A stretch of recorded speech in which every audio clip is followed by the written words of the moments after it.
జాగ్రత్తగా నీ కుటుంబంలో ఉన్న మానిటరింగ్ స్పిరిట్స్ నిన్ను బలహీనపరుస్తూ ఉన్నాయేమో, నీకు ఆయన ఇచ్చిన రక్షణ, నీకు ఆయన ఇచ్చిన విడుదల పొందకుండా ఉండడానికి.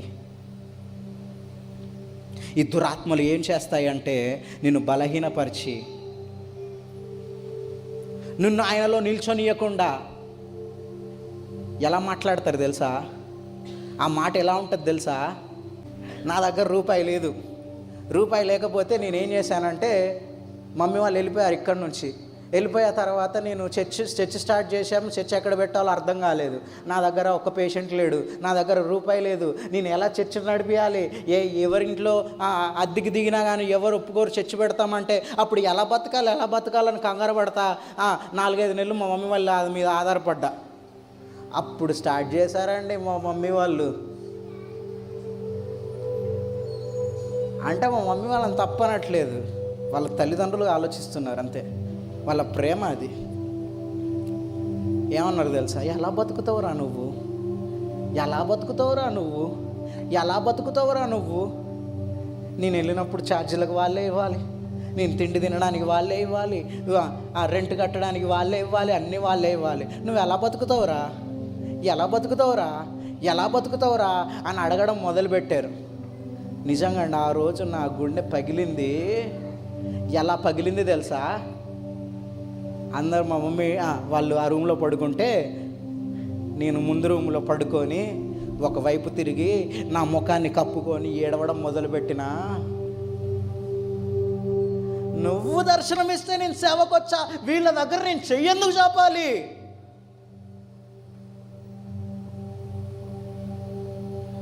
నేను ఎందుకు ఆశ్రయించాలి? నేను చేయి చాపా. నేను రెంట్ కట్టడానికి నాకు డబ్బులు ఇవ్వవా? రోడ్డు మీదకి వస్తా, నిల్చుంటా, సామాన్లు అన్నీ తీసుకొని రోడ్డు మీదకి వస్తా. తిండి లేకుండా ఉంటుందా? ఎన్ని రోజులు బతుకుతా, ఇక్కడే రోడ్డు మీద ఉంటా. కానీ ఇంకొకసారి నేను చెయ్యి చాపను అని నిర్ణయించుకున్నా. ఆ రోజు మీకు గుర్తుందా? మీరు డబ్బులున్నాయా, ఛార్జీకి డబ్బులున్నాయా అని అడిగితే ఉన్నాయా అని చెప్పేసి కాంగ్ వచ్చేసా. నాకు డబ్బులు కూడా లేవు. గుర్తుందా మీకు? మిమ్మల్ని డబ్బులు అడగడం ఆపేసాను అప్పుడు, గుర్తుందా? ఇంటికి వచ్చినప్పుడు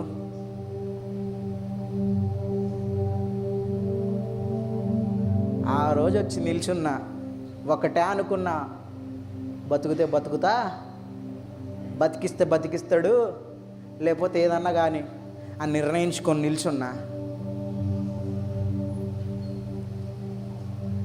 ఆనాడు 5,000కి, ఆనాడు 2,000కు, ఆనాడుకు 1,000 రూపాయలకి, ఆనాడు 500లకు చేయి జాపిన స్థితి నుంచి దేవుడు ఎంత పెద్ద ఫెయిత్ కాన్ఫరెన్స్ నడిపించేలా చేశాడు.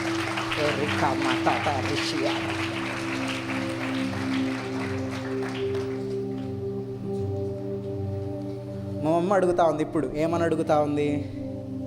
ఎవరన్నా ఇచ్చారా డబ్బులు? ఎవరన్నా ఇస్తా అన్నారా? ఎట్లా మరి? నువ్వు నాతో అసలు ఆ విషయం గురించి మాట్లాడకు, నాతో అసలు ఆ విషయం గురించి మాట్లాడకు. ఏదన్నా కానీ ఒంటరిగా పోరాడతా, కానీ ఆయనే ఉన్నాడు, నేనే ఉన్నా. ఏమన్నా కానీ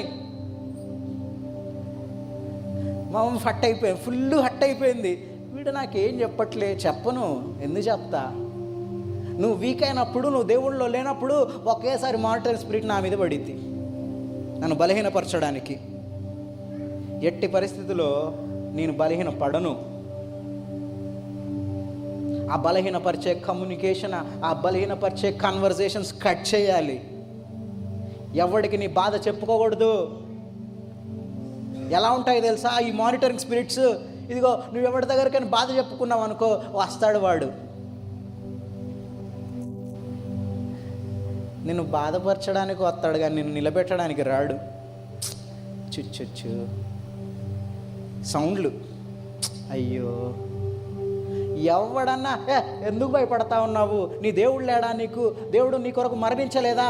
మరణించినంత ప్రేమే నీ కొరకు నిల్చోలేదా అని ఎవరన్నా చెప్తారా? చెప్పరు. ఏమంటారు? అయ్యో, అన్ని కష్టాలు నీకే వచ్చాయి, పారిపో దాని నుంచి దూరంగా. అలాంటి కన్వర్సేషన్స్, అలాంటి ముచ్చట్లు జరగనియొద్దు, గుర్తుపెట్టుకో.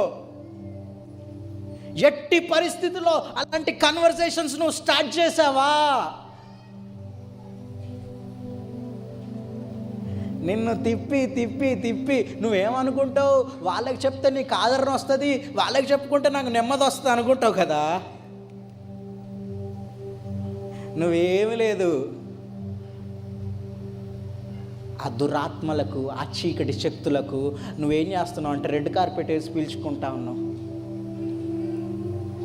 అరే పోరాడు, నువ్వు నిల్చో, ఇది నీ యుద్ధ భూమి, ఇది నీ యుద్ధం.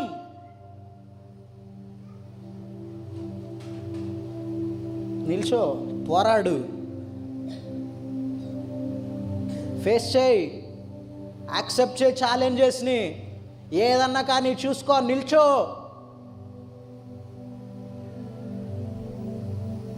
ఎందుకు నిల్చోమంటున్నా,